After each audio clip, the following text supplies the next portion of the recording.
Sobat Latsar, salam kenal, namaku Bella.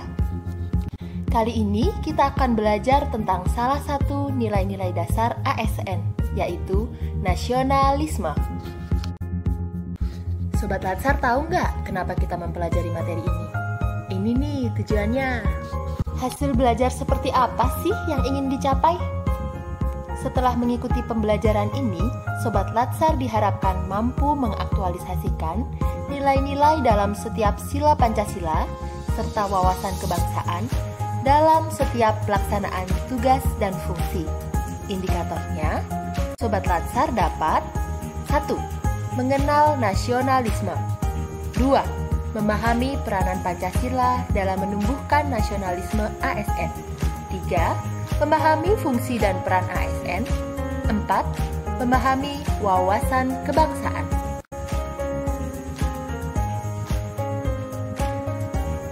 Nah, untuk materi pokok yang akan kita pelajari adalah pengertian nasionalisme, nilai Pancasila dalam menumbuhkan nasionalisme, peran aparatur sipil negara, dan wawasan kebangsaan. Oke, kita akan bahas pengertian nasionalisme. Terdapat beberapa makna nasionalisme yang perlu kita tahu. 1. Makna politis, manifestasi kesadaran nasional besar untuk merebut kemerdekaan dari penjajahan dan semangat untuk membangun diri, lingkungan, masyarakat, bangsa, dan negara. 2. Makna dalam arti sempit, sikap meninggikan bangsanya sendiri, tidak menghargai bangsa lain atau chauvinism. 3. Makna dalam arti luas, rasa cinta yang wajar terhadap bangsa dan negara dan sekaligus menghormati bangsa lain. 4. Nasionalisme dalam kerangka Pancasila adalah kecintaan manusia Indonesia terhadap bangsa dan tanah airnya yang didasarkan pada nilai-nilai Pancasila. Penjajahan sangat melekat dalam sejarah Indonesia. Sobat Latsar tahu bahwa ancaman penjajahan tidak hanya terjadi pada zaman dulu. Bahkan pada zaman now pun ancamannya ada loh. Ini nih contohnya.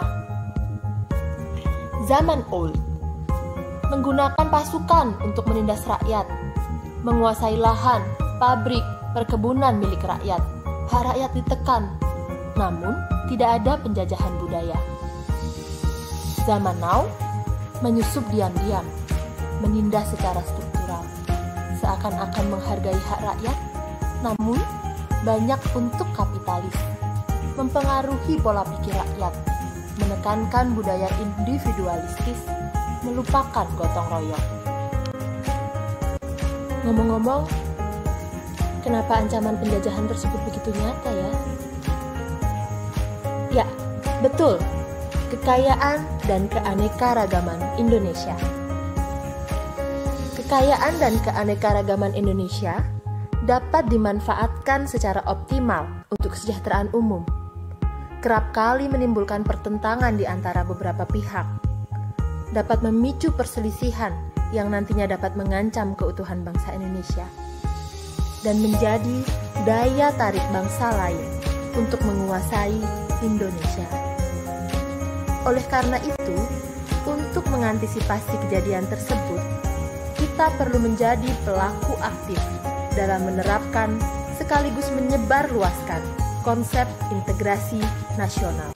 Presiden Republik Indonesia pertama, Bapak Soekarno, menyatakan bahwa kekayaan alam Indonesia suatu saat nanti akan membuat iri negara-negara di dunia. Demikian Presiden kita saat ini, Bapak Joko Widodo, beliau menyampaikan bahwa kaya akan sumber daya alam justru dapat menjadi petaka buat kita. Selanjutnya, kita akan mempelajari terkait dengan nilai Pancasila dalam menumbuhkan nasionalisme. Indonesia memiliki lambang berupa burung Garuda dengan 5 lambang di dadanya yang berbeda-beda. Lambang tersebut adalah pencerminan dari Pancasila sebagai dasar negara kita. Perlu sebuah proses sehingga nilai Pancasila dapat berperan dalam menumbuhkan nasionalisme. Indonesia memiliki sejarah yang kuat dengan proses terciptanya Pancasila. Pancasila ini diformulasikan oleh para penemunya dengan memperhatikan segala aspek kehidupan rakyat yang komprehensif, sehingga Pancasila merupakan persepsi dasar bangsa yang menyeluruh, yang terangkum dalam 5 sila dan merupakan dasar bangsa kita. Implementasi nilai Pancasila sangat penting sekali dalam rangka menumbuhkan nasionalisme kita sebagai rakyat Indonesia untuk mencegah ancaman untuk negara baik dari dalam maupun dari luar. Yuk Sobat Latsar, untuk memantapkan jiwa kita, mari kita ucapkan Pancasila ini secara bersama-sama. Yang kenceng ya. Pancasila. 1. Ketuhanan yang Maha Esa. 2. Kemanusiaan yang adil dan beradab. 3. Persatuan Indonesia. 4. Kerakyatan yang dipimpin oleh hikmat kebijaksanaan dalam permusyawaratan perwakilan. 5. Keadilan sosial bagi seluruh rakyat Indonesia. Selanjutnya, mari kita bahas sila pertama, ketuhanan yang Maha Esa. Sejarah ketuhanan dalam masyarakat Indonesia dipengaruhi oleh beberapa hal. Pertama, pengaruh agama Hindu dan Buddha sejak 14 abad lalu, agama Islam sejak 7 abad lalu, dan agama Kristen 4 abad silam.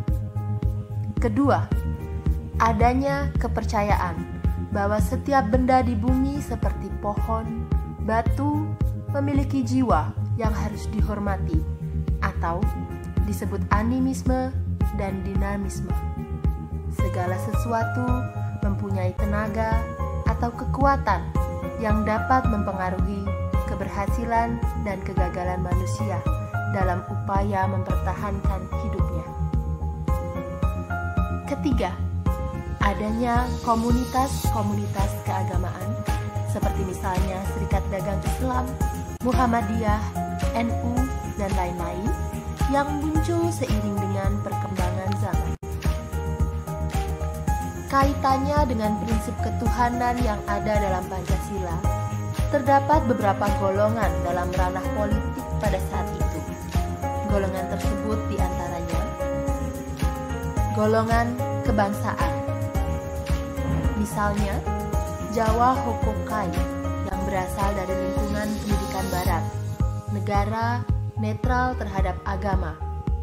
Golongan ini menginginkan pemisahan negara dan agama.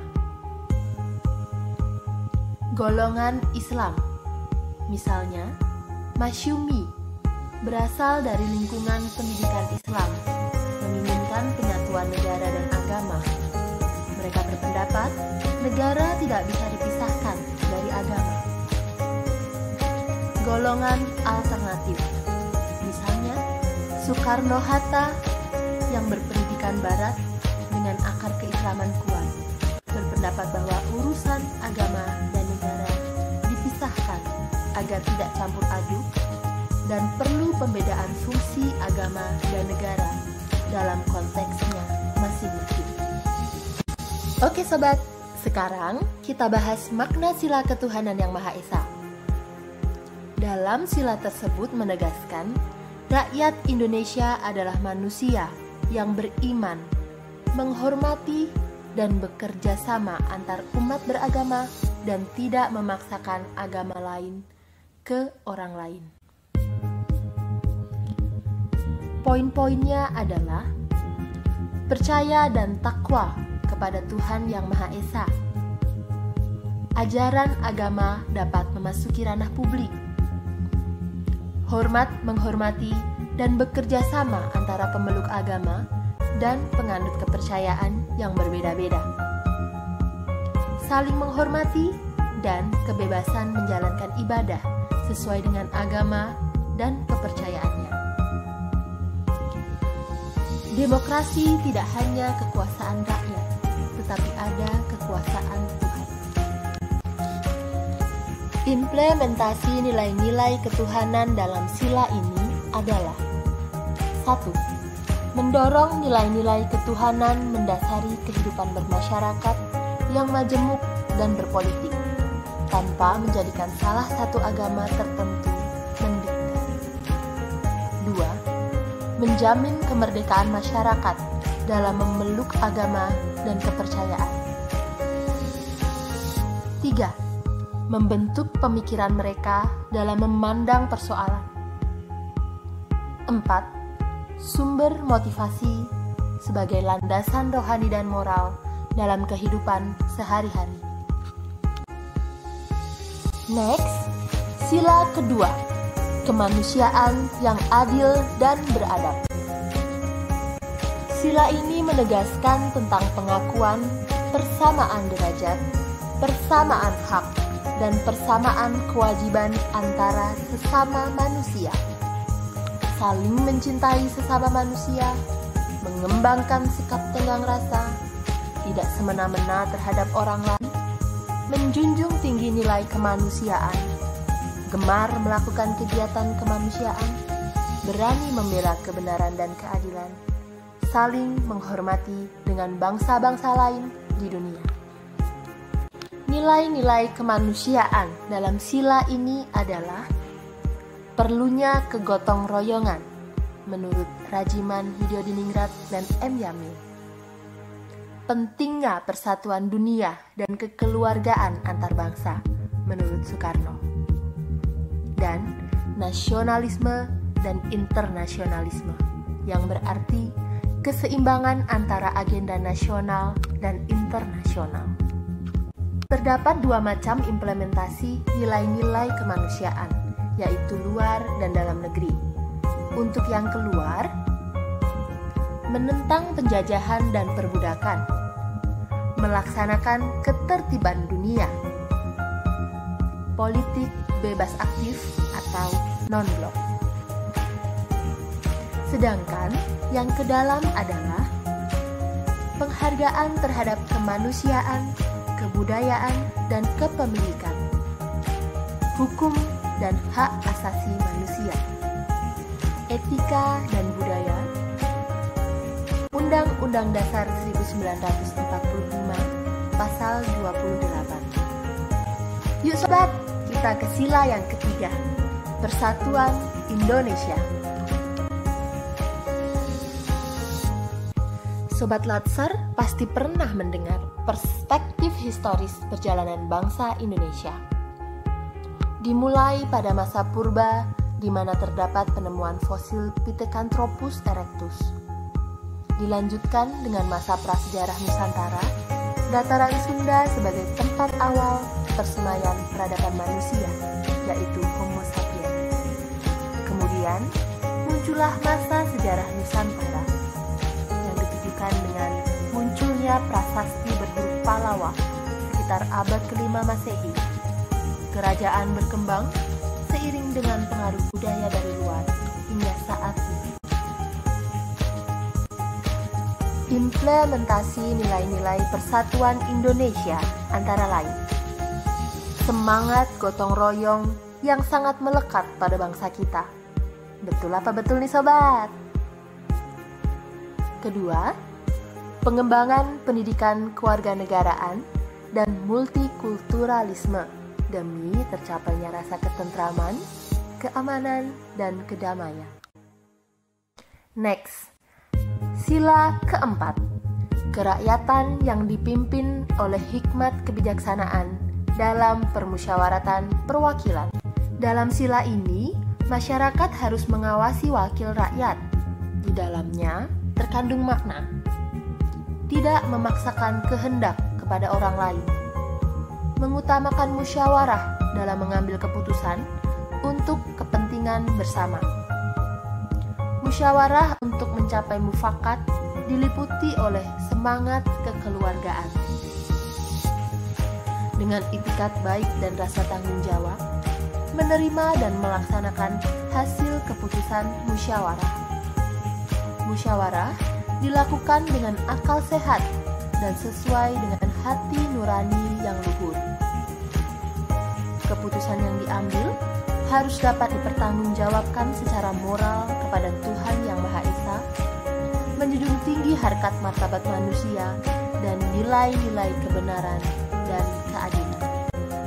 Perspektif teoritis nilai-nilai permusyawaratan dalam bernegara didasarkan pada pemerintahan dari rakyat, oleh rakyat, dan untuk rakyat. Teori ini disampaikan oleh siapa, sobat? Ya, benar, Abraham Lincoln. Menurut Pak Abraham, ada dua definisi besar, yaitu kekuasaan pemerintah berasal dari rakyat yang diperintah.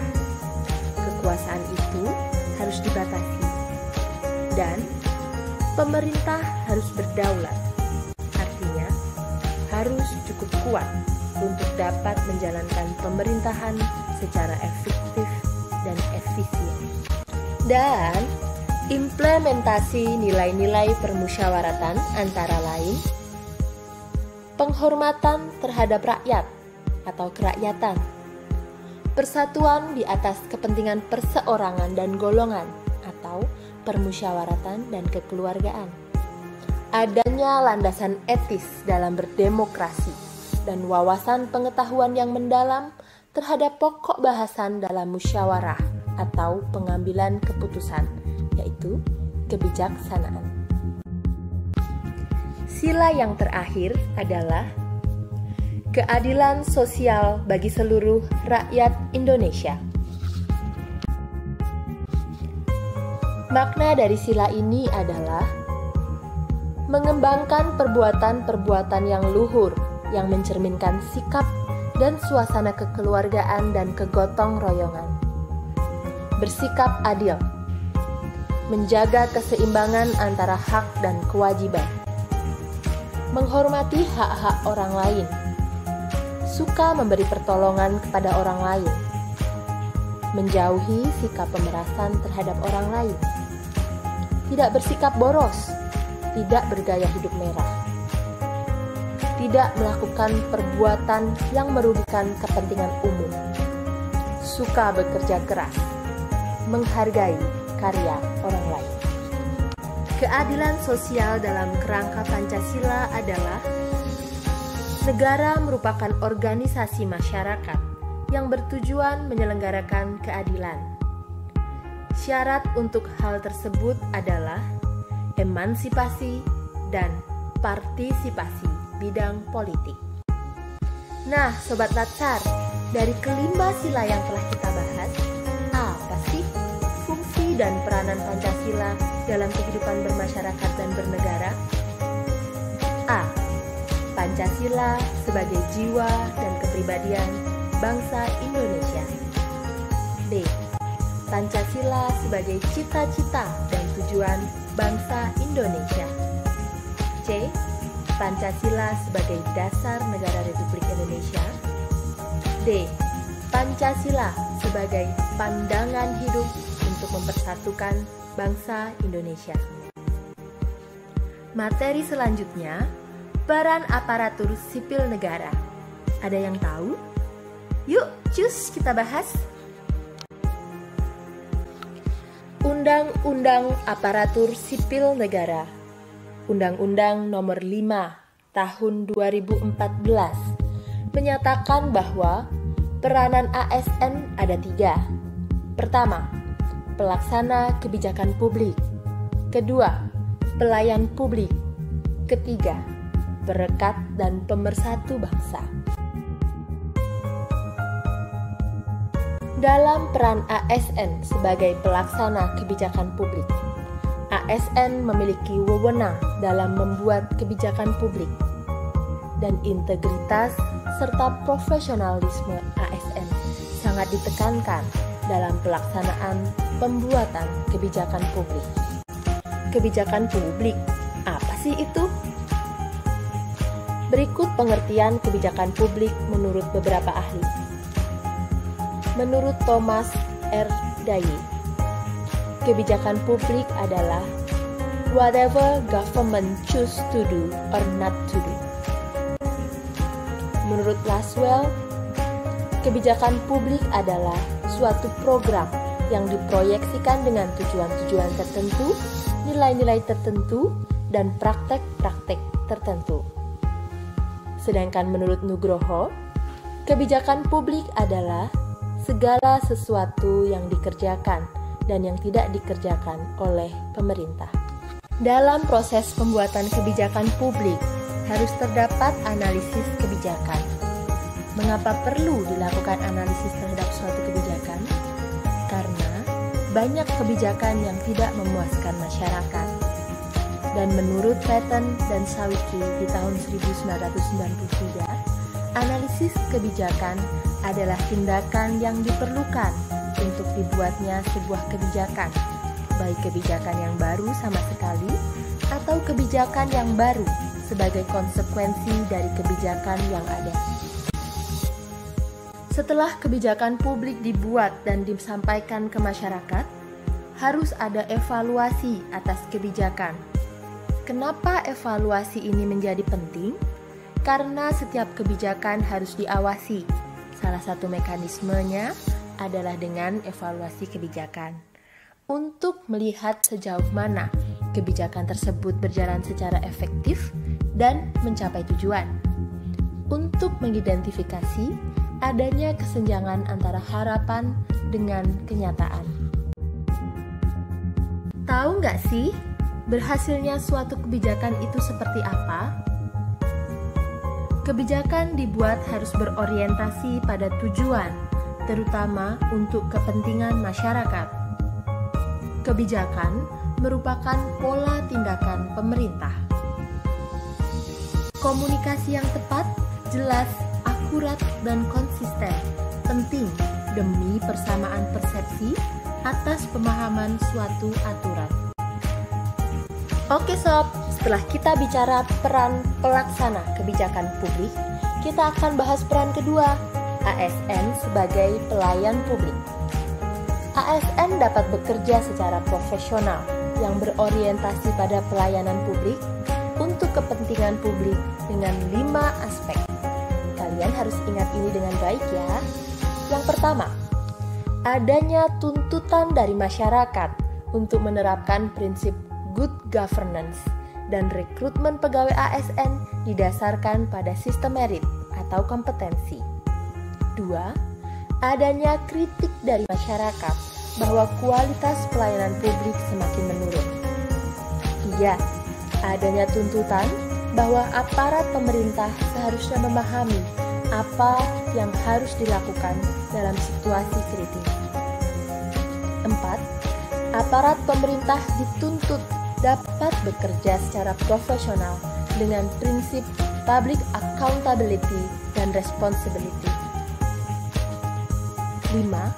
Menuntut agar pemerintah lebih memperhatikan aspirasi masyarakat. Dalam memberikan pelayanan, sikap kita sebagai ASN harusnya seperti ini sob. 1. ASN bekerja secara lebih profesional, serta memegang prinsip sebagai pelaksana kebijakan publik dan memberikan pelayanan publik yang prima. 2. ASN dituntut harus memiliki integritas tinggi. Hal ini merupakan bagian dari kode etik dan kode perilaku yang telah diatur di dalam Undang-Undang ASN. Oke, peran yang terakhir, ASN sebagai alat pemersatu bangsa.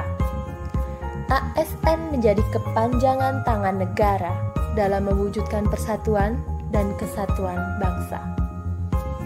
Dalam pidatonya di Gelora Bung Karno pada HUT Kemerdekaan RI 1963, Bung Karno menyampaikan arti dari Sabang sampai Merauke, yang berarti satu kesatuan kebangsaan, satu kesatuan kenegaraan, satu satu state entity yang bulat kuat. Satu kesatuan tekad, ideologi, cita-cita sosial yang hidup laksana api yang menyala. Pada Sumpah Pemuda, ayo, masih ingat nggak kapan Sumpah Pemuda? Disebutkan aspek persatuan Indonesia, diantaranya 1. Aspek satu nusa atau aspek wilayah. Nusa berarti pulau, wilayah atau pulau-pulau yang dulunya dijajah Belanda atau Hindia Belanda. 2.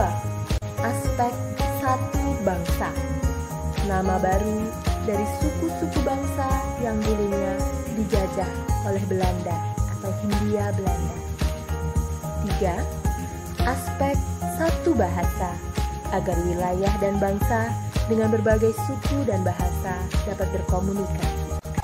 Dari yang kita bicarakan sebelumnya, sikap yang perlu ditunjukkan oleh kita sebagai ASN dalam rangka persatuan bangsa kita adalah ASN tidak memihak suatu kelompok atau golongan dan tidak bersikap diskriminatif.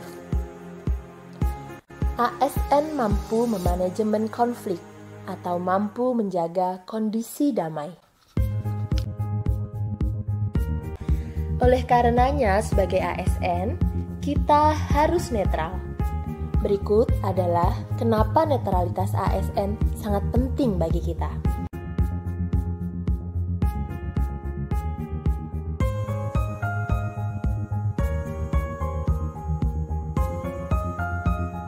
Wawasan kebangsaan.